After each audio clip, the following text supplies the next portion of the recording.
though the slide says that our galaxy interstellar medium, but I will start with the interstellar medium first, and our galaxy's interstellar medium first, and then go to our then talk about our galaxy the afterwards. Afterwards meaning near the later part of the talk. The thing is, for many of you, many of the participants rather, the interstellar medium is something which, except few nebulas, may not be apparent to you, because typically the interstellar medium is basically the matter between stars in galaxy and galaxies. Now it remains mostly invisible while observing the sky. So the issue is, because this is gaseous parts, it does emit, but the emission is pretty faint. So the thing is, most often is pretty faint rather. So the issue is, why study the interstellar medium? The first thing is, stars are formed from interstellar hydrogen. So you can see obviously that we can't neglect it. Secondly, more or rather less obvious things are things like stellar outflows. For example, that is, we may think of stars as some kind of a blob in the sky, which is large in size, more like sun. But as you know, sun has solar wind. Similarly, most of the stars have the similarly stellar wind. And this stellar outflows basically makes interstellar medium richer with metals. And number three, the reason for studying is that the stellar end of life products gets dispersed and forms part of ISM. That means, for example, you know that this famous example that we are also formed by supernova explosions. We meaning part of the material like iron, the above the things which metals, or rather the um, basically the which lies above in the table of elements, basically that which lies above iron are more typically formed by supernova explosion. So the thing is that the stellar end of life products gets dispersed and forms part of interstellar medium. Now, how 1, 2, and 3 causes galaxy evolution and feedback to star formation processes. So these three processes are not in general occurring irrespective of each other; they are linked somehow. So one does try to find out this link by studying the interstellar medium. So the thing is that the ISM in general is classified into gaseous medium, but it is not just only gas. There are things like dust, high energy particles, which we also call as cosmic rays, and it has also got magnetic fields. So each of these will come one by one. So first look at how the interstellar medium was discovered. It was discovered more than 200 years back by someone called William Herschel. His name you would have heard in the other aspects, who described holes in the sky where there are apparent deficit of stars. So in 1904, Hartmann found absorption lines towards binary stars. So these are absorption lines were from singly ionized calcium, later on known. So these are basically probably the start, or rather one can say as definitive indication of interstellar medium, because some of these lines moved with stellar motion, that is Doppler shift, but some remain static, indicating absorption of material between stars, so which basically serves as the proof. So the generic importance and proof came from work by Trampler in 1930. So almost like 100 years back, the start of the field of interstellar medium has happened, as you can see. So what Trampler did was to line up the main sequence stars of open clusters to find their relative distance.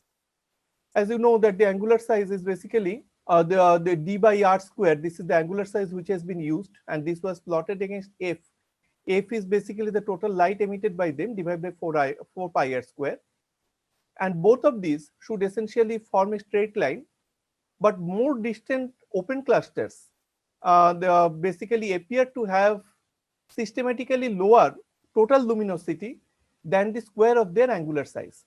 So you are basically plotting, what you are plotting here is basically that the total luminosity you are plotting against their angular square of their angular size, they should form a straight line, but they did not. That more distant open clusters appear to have systematically lower total luminosity. So what does it indicate? That something is taking away their light in between as they go further and further.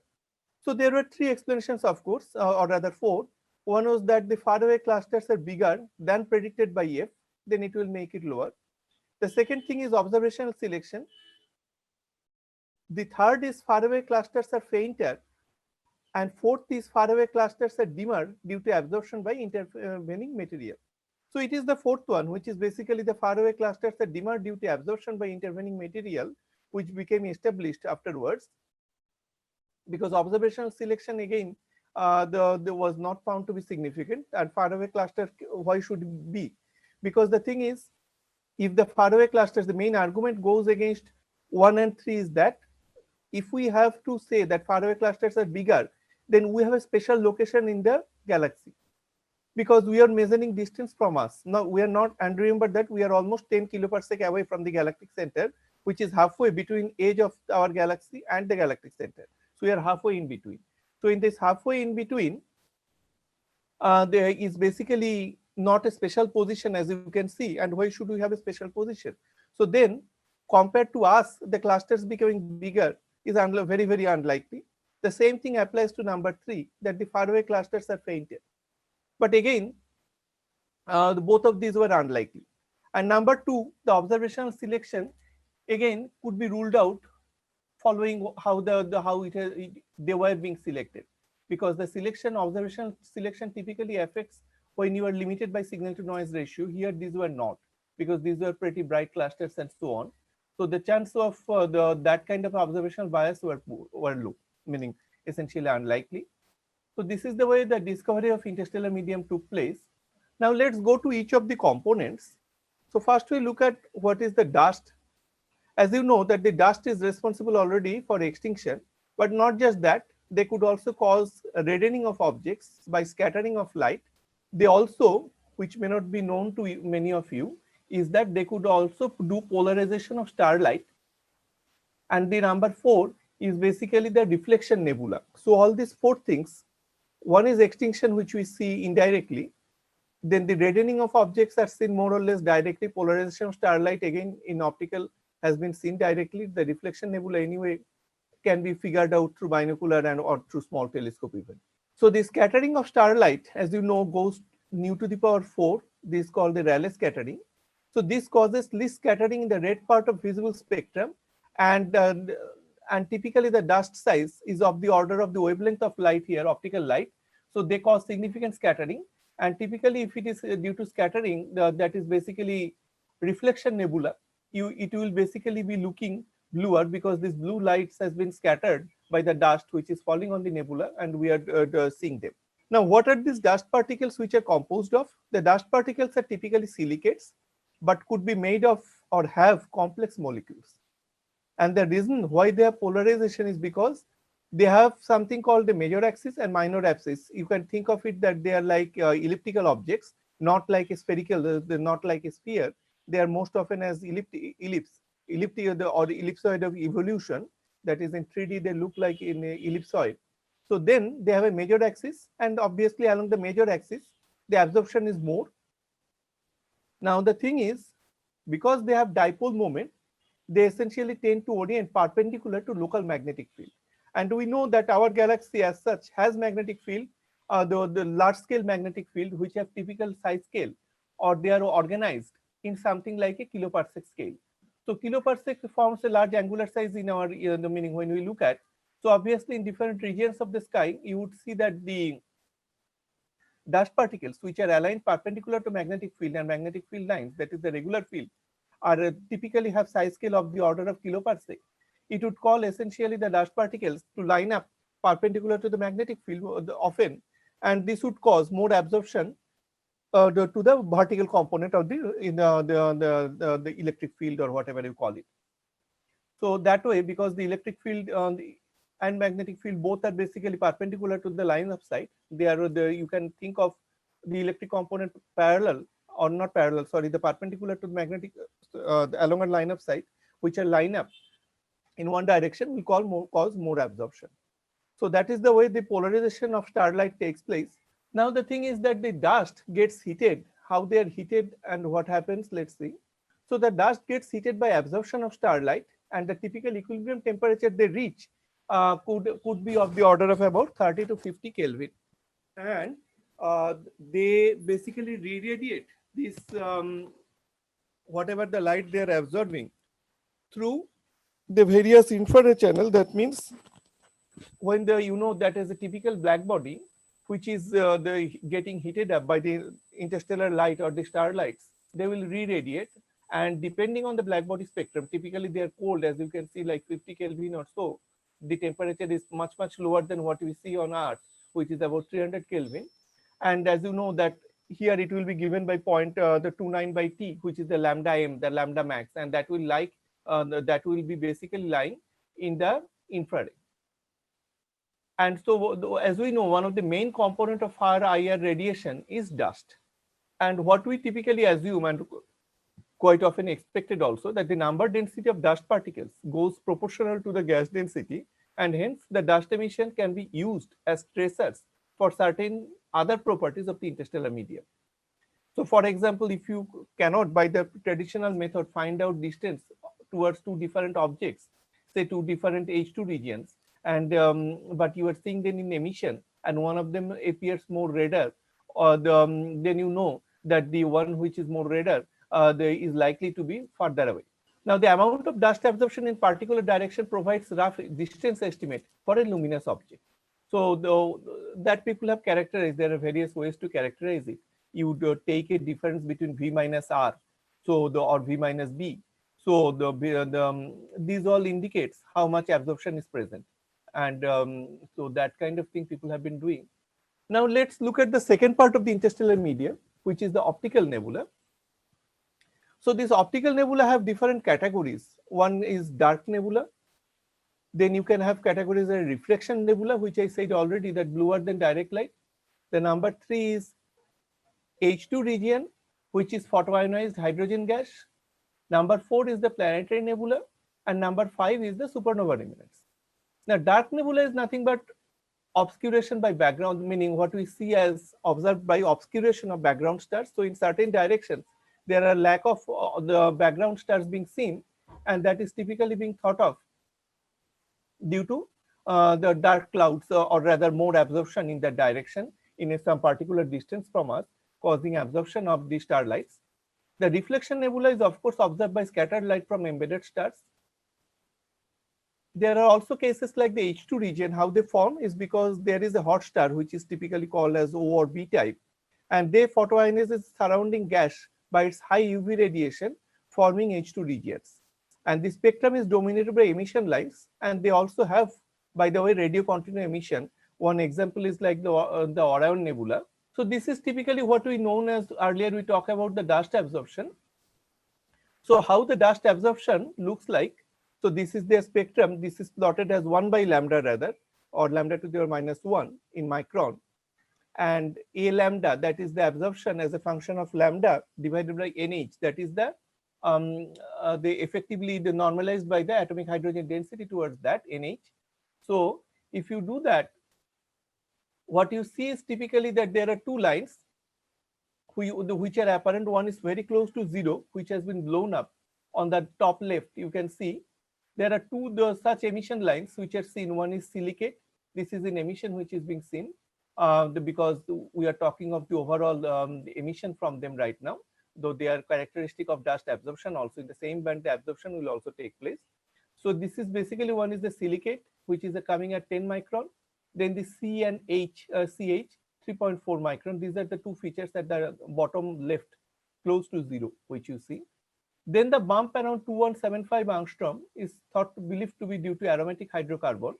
So that is a big bump. So these are the two main features. But in general, otherwise, it roughly forms a power law, what you can expect, except those few places where specific materials dominate. And if you now plot the dust emission in infrared, this is what it looks like. This is the overall, this is not 1 by lambda, but this is rather in lambda in micron. And the other side is the y-axis is basically nu I nu. So that means it has been multiplied by the frequency divided by the normalized hydrogen density. So if you do that, what you can see that at the left side of the plot, that is Kobe and the Firas, so their plots how it looks like the observed emission from interstellar dust. It starts from around 1000 micrometer, pretty strong. Then it the further increases at about 100 micron, which is the main emission from dust. Then further, how are the other things which is contributing? So it contributes all the way from about 3 micron up to about almost 1000 micron. These are the areas where the dust emission predominates from the interstellar matter. And these are the log plots. Next, what I was talking about, we had started about was optical nebula. So let's go back from dust again back to optical nebula. So if you want to just go back, the optical nebula, we had talked about the hot stars which are responsible for forming photoionizing. So a hot star ionizes roughly a spherical region which is called the Strontian sphere around it. The size is determined by equating the number of ionizing photons from the central star to total number of recombination occurring per unit time, and the temperature of the region, the ionized region, is typically found to be around 5000 to 10,000 Kelvin. So the size is determined by equating, as I said, is important to remember that the size is not randomly determined, but it is basically again the physics which is controlling it, that you are equating the number of ionizing photons at the boundary from the central star to total number of recombinations occurring per unit time. So that is the condition for the balance, energy balance rather. So then the thing is, the H2 regions also, remember, emit something called radio recombination lines, which most of you may not have heard of, because typically we are talking of the main important line which comes in radio, which is the H1 atomic hydrogen.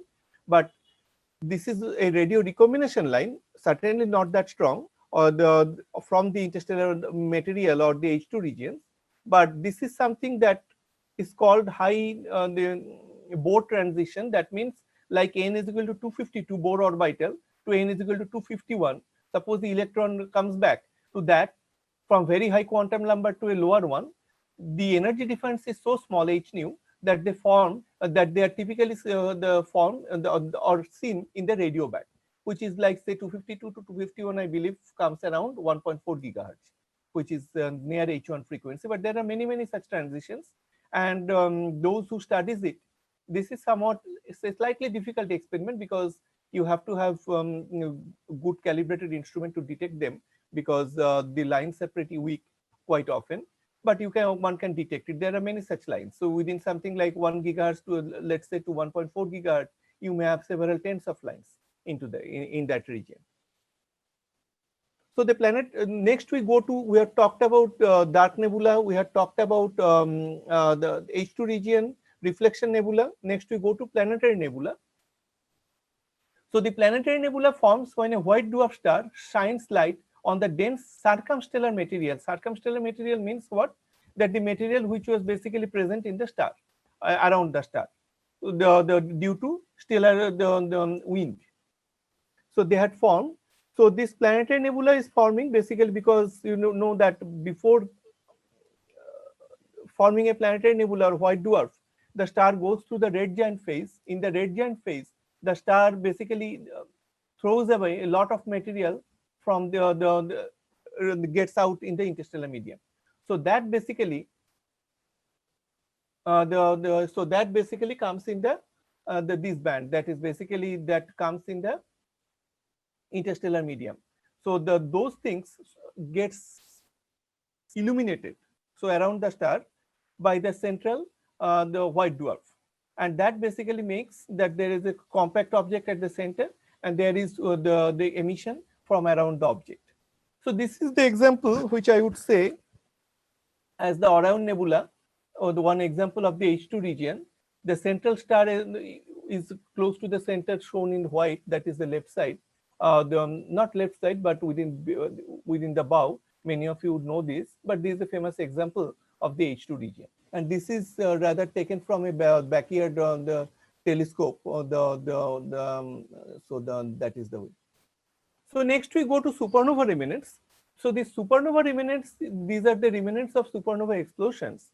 So they are basically the stars of mass typically of the order of 10 solar mass at the end of their life blow up in supernova explosions, releasing about 10 to the 51 hours of energy. The supernova explosion typically initially drives a shock to the surrounding matter ejected by the star in its life, and they could expand at the beginning with a speed almost like 10,000 kilometers per second. During expansion, that is supersonic, it sweeps up matter, forming a shell. So what you can see is that the stars of mass, typically 10 solar mass, which are basically type 2 explosion, they basically at their end, they throw up life, meaning they end up in supernova explosion, but that is not the only mechanism. There is also type 1 supernova explosion, which is different. You can have the central object like a white dwarf, which is remaining, and there is something, a companion. So that companion may be a red giant. If such thing happens, then the red giant, the phase, basically part of it can be eaten up through accretion to the white dwarf. And when the white dwarf mass exceeds basically the 1.4 solar mass, so that the type 1 explosion, on the other hand, when it happens, it basically completely destroys the whole system. It will again give rise to of the order of 10 to the 51 arcs of energy because it has exceeded the Chandrasekhar limit. So it will basically not survive, and so this can blow up. So that is called type 1 explosion and type 1 supernova explosion, and this is more used as a standard candle in finding distance far away the galaxies. So this is the Tycho, meaning one example of a supernova remnant. This is Tycho supernova remnant. So you can see this is a Chandra X-ray telescope. So X-ray detects basically hot gas. You can also have emission in radio, but the radio typically does not look like this often. The meaning there will be more bright, meaning you would typically see edge brightening kind of thing. So that happens because the diffusive shock acceleration, which basically generates synchrotron emission or the high energy electrons to velocity close to the velocity of light, that happens near the periphery or where the shock is really for older supernova remnants. But again, there are different types of supernova remnants. For example, if there is a pulsar which is emitting its own material, so then that can form like this. That will look like this in radio. That is field center. But normally they are more look like a ring in radio. So the main thing is that after the explosion, the matter ejected becomes less compared to the swept up interstellar medium. It starts to slow down. Free expansion, which initially it was, because the matter ejected becomes, they basically collide with the interstellar material, and they essentially the pile up the near the shock front. So once this piling up of material, which is intrinsic, becomes less compared to the extrinsic material, which it is also accelerating by the shock, it will basically back react on the supernova the expansion, and that will slow down. That's why it goes to adiabatic expansion. The shock around the expansion front causes diffusive shock acceleration to the electrons, causing them to reach velocity close to velocity of light. They emit synchrotron radiation, typically visible in radio. So CRAB, about 1,000-year-old, and CASA, the Cassiopeia A, 400-year-old, are some of the well-studied supernova remnants. So we talked about some basic visible things from the interstellar medium as various nebulas, which we call as optical nebulas. Then we went to supernova remnants. Now let's look at slightly in a different way, which is slightly more meaning involving a bit more physics, which is basically the multi-component ISM. ISM have multiple components, broadly with one ionized and two neutral components, and each having multiple subcomponents. For example, the ionized gas can have hot and warm part. The hot is typically thought to be meaning because they have been seen in through X-rays. So they are typically could be hot as 10 to the power 6 to 10 to the power 7 Kelvin. And the one part is basically, which I talked that day, the previous day I mentioned a little bit about it, which could be like the 6,000, 5,000 to 10,000 Kelvin. So that is basically the ionized gas. The one component was known for long, which forms the H2 region. The hot part was discovered much later. So it is basically the discovery of diffuse X-rays from interstellar material that indicates component temperature of the order of 10 to the power 6 K, which is due to supernova driving hot gas, and they have low density. Now, having talked of the ionized part, let's talk of the molecular, rather the neutral components. So the neutral component consists of molecular clouds and atomic hydrogen. So 21 centimeter emission, as I said that day, was discovered, predicted after the Second World War, and they were picked up after a few years by 3 groups. And roughly about half of all H1 is in one neutral medium. with temperature of 4000 Kelvin, low volume density, and fields of large part of interstellar medium. Scale height 200 parsec for Milky Way. The cold neutral medium CNM is distributed in relatively dense clouds. Their temperature is like 100 Kelvin. In simple models, all these four components exist in stable equilibrium. That means 4 means what?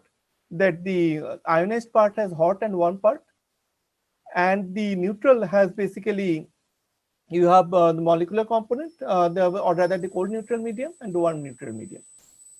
So in simple models, these four components basically exist in stable equilibrium. NKT for each components are about the same. The equilibrium temperature for each of the components are set by near equilibrium of heating and cooling rate also. Okay. So how the cooling occurs? The cooling occurs by atomic processes, for example, by collisional excitation of the fine structure transitions of heavy atoms or ions. And this line, for example, one of the major coolant is 157.7 micron line of carbon-2, that is the ionized carbon. Heating typically occurs by starlight most often. Then also it could be because of energetic ionizing particles, cosmic rays, and C, shocks and waves, through shocks and waves. So the equilibrium temperature are different for different components. Supernova and turbulence can drive shocks for high Mach number M or a high Mach number shocks. This can be shown that T2 by T1 is equal to 5 by 16 M square, where subscript 1 is for ambient gas and 2 is for gas passing through shock. So if you have a Mach number of 10, you can see that the second temperature could be almost like the 30 times higher. So that kind of thing would happen if it passes through a large Mach number. And we talk about so the supernova and turbulence. So the supernova remnants, as you saw, the meaning as is known, not apparent in Tycho, but like Crab, if you look at, it will be very apparent that they can form filamentary structures. And also remember that multiple supernova remnants can join, because if suppose each supernova remnants expands to almost like say 100 parsec, beyond which of course will be very difficult to detect them, but like 100 parsec size, if there is another supernova explosion which has also taken place in the past, another 100 parsec away, there could be basically two supernova remnants placed apart by 100 parsec, and when each of their radius would reach about 50 parsec, let's say, they essentially can start joining. And many such supernova remnants can join to form chimneys driving galactic outflows. These chimneys are typically perpendicular to galactic plane, and they basically can drive galactic outflows. That means through that chimney, the interstellar medium can flow out of the galaxy. These are known, very well known now. Next, we come to magnetic fields. So the origin of magnetic fields in galaxies is not clear. Could be generated from the primordial field, which is typically a hypothesis, of course, which got amplified due to differential rotation of galaxies forming dynamos. This is one of the significant meaning, one of the interesting models. Most people think this could be the way. But anyway, so the present magnetic field in galaxies have strength of the order of 10 microgauss or so. And they are measured typically by using things like, for example, line of sight measurements can be done either by Faraday rotation or Zeeman splitting. Zeeman splitting is certainly more meaning a direct proof of magnetic field, but they are on the other hand biased towards locally strong magnetic field, meaning in some part along your line of sight there can be strong magnetic field which cause that Zeeman splitting of the spectral line. It could be for H1 or so. So this splitting, on the other hand, you don't know where it lies along your line of sight. That's a major problem in astronomy. But on the other hand, Faraday rotation is the average effects which we see, and you would have heard of Faraday rotation before, I guess. So and the Faraday rotation is another thing which is basically, for example, if your magnetic field along your line of sight is B parallel and Ne is the electron density, then you will basically see it as NeB along the integrated line of sight. So integral of NeB dl. dl is the component along your line of sight, small distance, which you integrate over it. So it is a NeB dl, path integral along the line of sight. And remember that these two, which I mentioned, used often, particularly the Faraday rotation in radio, and this gives you the line of sight magnetic field. Equipartition magnetic field could be estimated from the intensity of a synchrotron emitting radio source. Often you have to use the assumption that is the magnetic field and the cosmic ray energy density are in equilibrium. So energy densities in magnetic field and the this thing in magnetic field and the cosmic ray particles are in equilibrium. You have to assume that, meaning they have reached equipartition. That is what you assume. So what happens is that to interpret large scale structure through H1 observation, what we do, this I did not talk in the H1 thing the previous day, so I will mention a bit about it. One typically assumes that the motions of the gas about the center of the galaxy are circular, and that the angular velocity omega is a decreasing function only of distance r from the center of the system. Now you can ask the question, why should the angular velocity is a decreasing function of distance? The main thing is the galaxy is composed of the meaning, or the interstellar material rather, is gas. This is not a solid body rotation. If you had solid body rotation, then if the angular velocity is constant, then you would have omega r. That means the farther away you are, you will be moving very, very fast. Now this is not seen in galaxies, by the way, observationally. If that would have been happening, if you look at the outer part of a galaxy, not our galaxy, which is more complicated to observe, but let's say you are observing a nearby galaxy in H1, and you measure the line of sight velocity, and this could be an H1 galaxy, which makes it easier because all the motions are towards or again or opposite to your line of sight. You measure the velocities, you would find that close to center, to certain distance, maybe 1 kilo/sec or so, the velocity keeps on increasing. Beyond that, they say the 100/sec, in some cases few 100/sec. Beyond that, the velocity roughly remain constant. Okay, so so then V by R, which gives you omega, would obviously be a decreasing function, and it depends on distance r from the center of the galaxy. So this is the assumption which is typically being taken for our own galaxy also, and it follows pretty well because most of these things match up. These assumptions may not be strictly true, but they are valid to first order. The distance from the observer to the emitting hydrogen is, say, let's say r, and she at a distance r0 from the galactic center, and is rotating about it with angular velocity omega naught, that is sun. The radial velocity v is measured positive of the, if the gas is moving away, Doppler shifted velocity, the gas along the line of sight. So this is what is the schematic diagram. You can see how it is done. So the position of the sun is near the top, galactic center is at the bottom, and you are talking of, in general, of the clumpy gas which is at an angle theta at a distance r, and it's obviously, if the omega is the meaning the omega r is basically the velocity, then you work out what is omega r, or the v of that component. So the v is the component of omega r along the line of sight minus the solar velocity, because this is assuming earth velocity is close to the velocity of sun.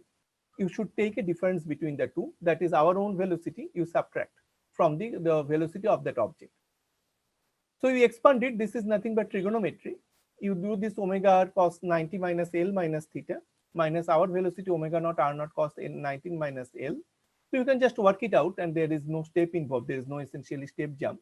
So then you get this out. So in red, that's why I wrote down on my own that these two parts, omega r sin L cos L minus r naught r cos L omega sin L, both of these cancel. So you're basically left over by the r naught times omega r, the sin L minus omega naught sin L. So that is what you are left with. So it is basically the angular velocity difference of the sun and the object times the sin L. L is the galactic longitude of that direction, L, which is with respect to us or sun. So this slide is taken from Verschoor and Kellerman's radio astronomy, the galactic extragalactic radio astronomy by Verschoor and Kellerman. So this is what it tells the meaning, it tells you that how to do that. Now why I mention it, that this was used often to find object at different L, to find their distance using H1 in our galaxy. This relationship is often used, but of course you have to know omega r. With that omega r, if you want to measure distance, you have to know omega r. So initially this was done by observing known clouds at certain distances and velocities. So they were used. So then you can see that the V is equal to omega r minus omega naught r naught sin L is the fundamental equation of 21 centimeter galactic structure analysis. If omega r minus omega naught times r naught is known, r naught is anyway known, omega naught is also known, by other measurements. So you can essentially find omega. Distances along the line of sight in the galactic plane can be attributed to each measured velocity. Now, of course, the practical application of one has several problems. The first I would mention is that accuracy with which the angular velocity rotation curve can be determined. There are other issues which comes up. That's why people go into more details. One will need to go into further details, which in an introductory lecture is not warranted, because we do further in graduate school and so on. So you have to go further. I'm just giving you a basic feeling that okay, what happens for a galactic rotation where omega is a decreasing function of r from the galactic center. And you can indeed, using Doppler shift, can figure out velocities of different clouds. Of course, not along L is equal to 0 or 180 degrees. In fact, this can be done in first quadrant and fourth quadrant only towards the inner galaxy. In the outer galaxy, it becomes difficult because there is no unique solution from this. So now I will go to describe a bit about our own galaxy. Earlier thing was only on interstellar medium. Now let's look at the overall galaxy, how it looks. This is an artist's impression, and what you see is that the central region is the one which looks very luminous. It has a galactic bar. The galactic center is the most luminous thing, and you have the galactic bar, the long bar, and the perpendicular axis of shown. And this is a face-on view. We are sitting in the galaxy, you will never see. But whatever data we have acquired till now, meaning the 10 years back, this was an artist impression created that way. So the sun is located, you can see from where the coordinate system originates near 0. So that is where the sun is. This is in the Orion arm, and this particular region is known as Orion spar. So the various arms names are written. That is near the central region is the 3 kpc arm. Then you have the Norma arm. Then you have the Sagittarius arm. Then you have the Scutum Centrus arm. Then you have the Perseus arm and the outer arm. So there are, each of these arms have their own name. And you can see that these arms are basically defined by higher stellar densities in those regions. So that is what defines the arms, because you go by what is more luminous, shines more. And that is what using, and remember that this galactic structure analysis you could not do easily using other methods, but these are meaning to a large extent being done through H1.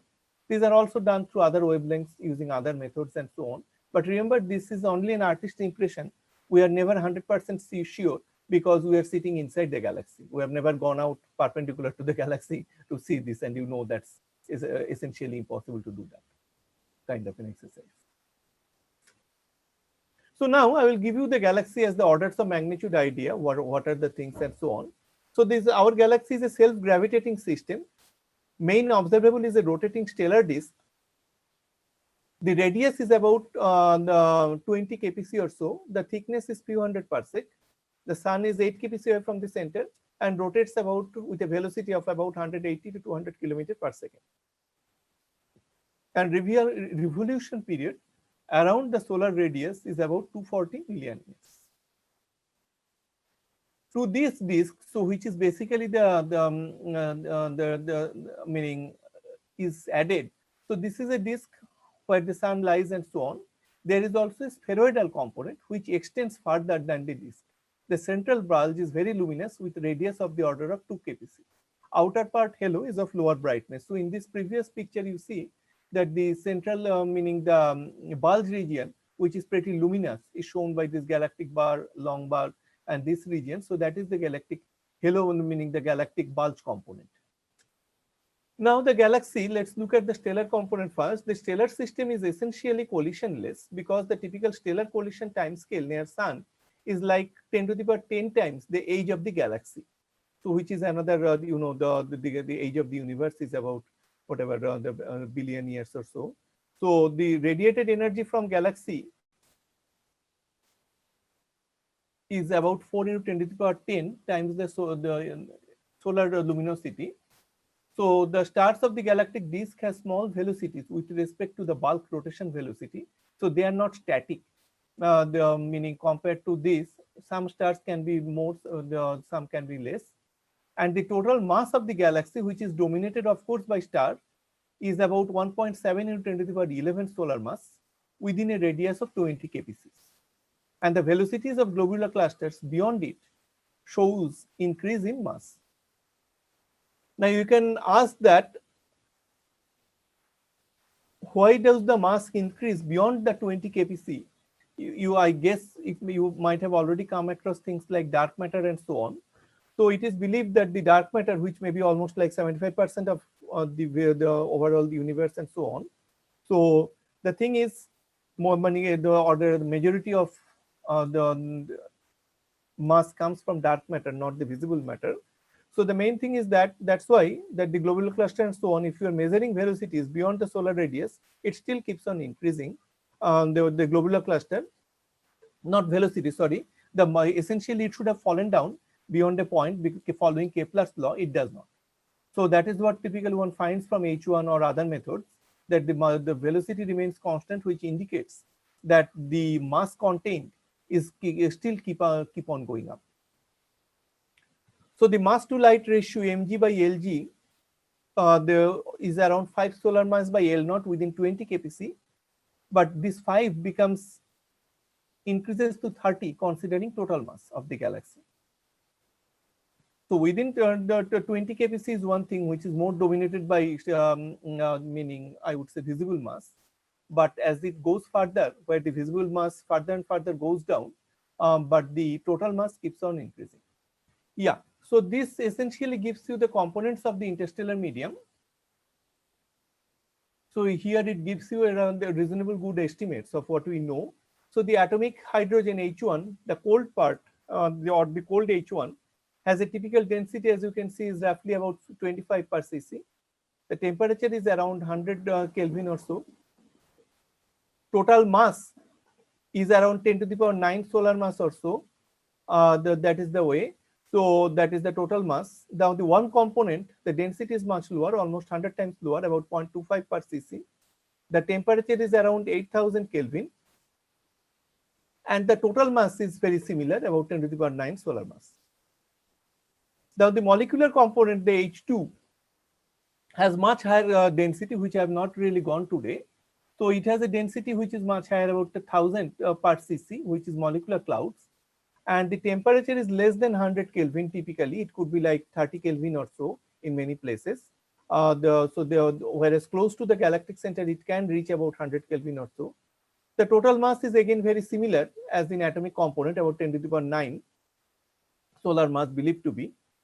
Now the ionized component, on the other hand, has 3 divisions. One is H2 regions. I mentioned 2, but people are making a diffuse component also. So the H2 regions are very clumpy regions, which are around the stars, the O or B type of stars, as I mentioned. The density could be anywhere, like an Orion nebula close to the center. You can have high densities of the order of 10 to the power 4 particles per cc. The temperature could reach 10,000 Kelvin. And the total mass in such components are 100 times lower, which is like 10 to the power 7 solar mass. Whereas the diffuse, the ionized gas, which is another meaning, which is H2 region, but it is slightly different because the densities are much lower, and this is more uniformly distributed all across the galaxy, which we typically see through pulsar dispersion, this diffuse component, and its density is pretty low, like 0.03 or so. Close to the galactic center, that is the galactic bulge or so, it can reach 0.3 or so, or even 1. Its temperature is like 8000 Kelvin, very similar, but the total mass, because it's omnipresent almost, it is like the H1, almost like 10 to the power 9 the solar mass or so. The hot component has the lowest density among all the various things which we mentioned. It's like 10 to the power minus 3 or so, a few times 10 to the minus 3.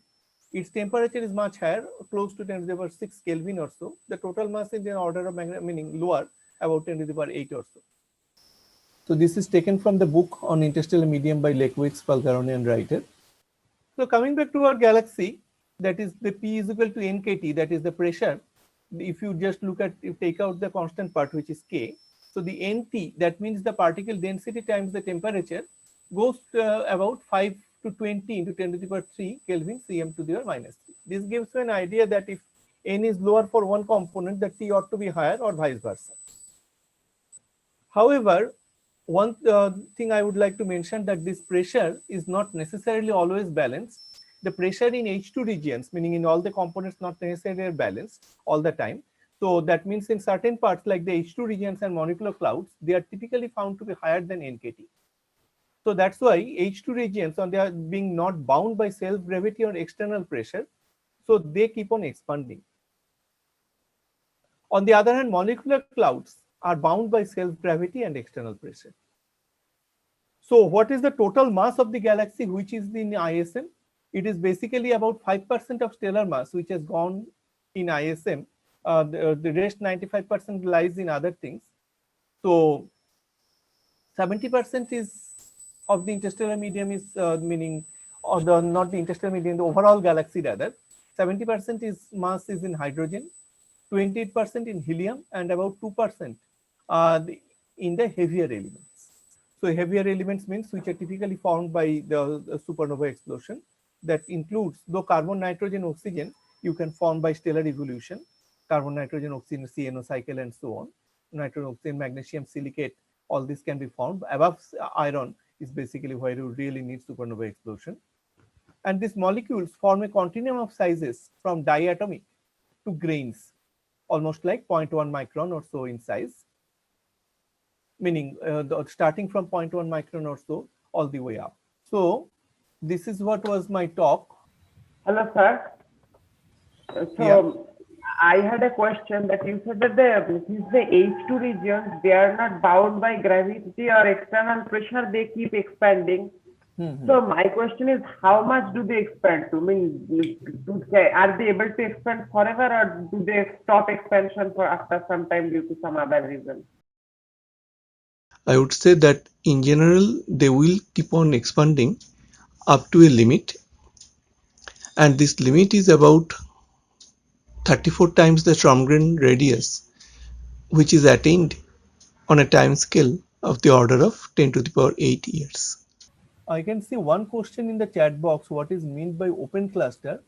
Now, open cluster is more something which is used the term even in amateur astronomy and so on.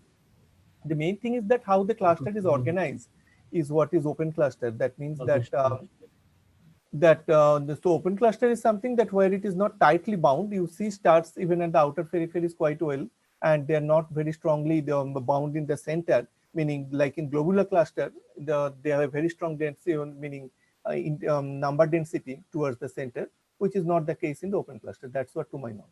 Sir, I have one question. Yeah. Sir, like if there is if the ISM is between say a background source and it is in our observation point, so if we take the absorption spectrum of the background source, so can we probe the kinematics of the ISM? Like Yes, it of is course. done for H1 that you showed, Yeah, but yeah. Certainly, can it it is be done done by for for other H1. lens? Yeah, you can do it. Certainly, people do it similar to H1 for molecular clouds using CO as a proxy, carbon monoxide line, which comes in the gigahertz, meaning the 200, meaning. So that kind of line comes, rotational vibrational lines. So these things comes, they are in millimeter wave. Quite often people study interstellar medium using that, molecular clouds particularly. And yeah, and some of these yeah. So you can study other lines, yes.